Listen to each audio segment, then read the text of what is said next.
সকলের ঐক্যের মাধ্যমে একটি কমিটি গঠন হয়েছে মাদকের বিরুদ্ধে। চলো যাই যুদ্ধে মাদকের বিরুদ্ধে এই স্লোগানকে সামনে রেখে যশোরের অভয়নগরে মাদক বিরোধী আলোচনা সভা অনুষ্ঠিত হয়েছে। বুধবার সন্ধ্যায় উপজেলার রাজঘাট সাহেবপাড়া এলাকায় নওপাড়া পৌরসভার ৯ নম্বর ওয়ার্ড মাদক প্রতিরোধ কমিটির উদ্যোগে এই সভার আয়োজন করা হয়। এই মাদকের বিরুদ্ধে যে আন্দোলন চলমান আছে, ইতিমধ্যেই আমরা বিভিন্ন মসজিদে ৯ নম্বর ওয়ার্ডের যে মসজিদগুলো ছিল সেই মসজিদে বিভিন্ন টিম করে মাদকের বিরুদ্ধে জুম্মার নামাজের খুতবার আগে অনেক কথা বলা হয়েছে। তার পরবর্তী যে কর্মসূচি ছিল সেটা হচ্ছে মাইকিং। আমাদের ৯ নম্বর ওয়ার্ডে এই মাদকের বিরুদ্ধে এবং এই জুয়ার বিরুদ্ধে মাইকিংও চলেছে। তারপরেই হচ্ছে এই আঞ্চলিক যে আলোচনা, এবং ইতিমধ্যে আপনারা জানেন যে বাজার যে কমিটিগুলো আছে, যে 18 বছরের নিচে যারা আছে তাদের কাছে যেন সিগারেট বিক্রি না করে কোনো দোকানদার, সেইভাবেও নির্দেশনা দেওয়া হয়েছে। সেইভাবে ধারাবাহিকতায় এর পরবর্তীও অনেক কর্মসূচিগুলো ইনশাল্লাহ মাদক এবং জুয়ার বিরুদ্ধে কার্যক্রম চালানো যাবে আমি মনে করি।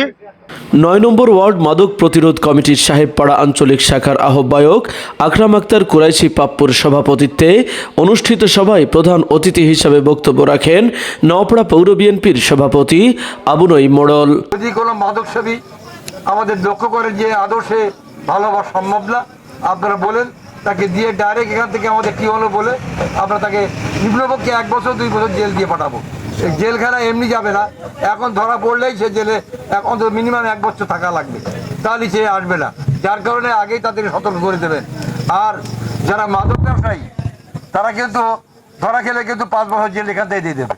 এ সময় বক্তব্য রাখেন ৯ নম্বর ওয়ার্ড মাদক প্রতিরোধ কমিটির আহ্বায়ক ও ওয়ার্ড বিএনপির সভাপতি শামশের আলম শামশেদ, সদস্য সচিব ও ওয়ার্ড বিএনপির সাধারণ সম্পাদক মাহবুব হোসেন হাজরা, যুগ্ম আহ্বায়ক ও ওয়ার্ড জামায়াতে ইসলামীর সভাপতি রফিকুল হাসান, ওয়ার্ড জামায়াতে ইসলামীর সাধারণ সম্পাদক কামাল হোসেন ইউসুফ, ওয়ার্ড বিএনপির সাবেক সাধারণ সম্পাদক ইকবাল আক্তার কুরাইশি, রাজঘাট বাজার কমিটির সভাপতি জিয়াউর রহমান আকুঞ্জি, নওপাড়া পৌর বিএনপির শ্রম বিষয়ক সম্পাদক আব্দুল গফফার তরফদার, থানা ছাত্র দলের আহ্বায়ক নাহিমউদ্দিন বিজয়, ওয়ার্ড বিএনপির যুব বিষয়ক সম্পাদক মাসুম বিল্লাহ, রাজঘাট সরকারি প্রাথমিক বিদ্যালয়ের প্রধান শিক্ষক জাকারিয়া হুসাইন, রাজঘাট বাজারের বিশিষ্ট স্বর্ণ ব্যবসায়ী পরিতোষ কুমার রায়, যুব সমাজের প্রতিনিধি মোহাম্মদ আল ইমরান, এলাকাবাসীর পক্ষ থেকে সাকওয়াত হোসেন ও খোকন হোসেন বক্তব্য রাখেন।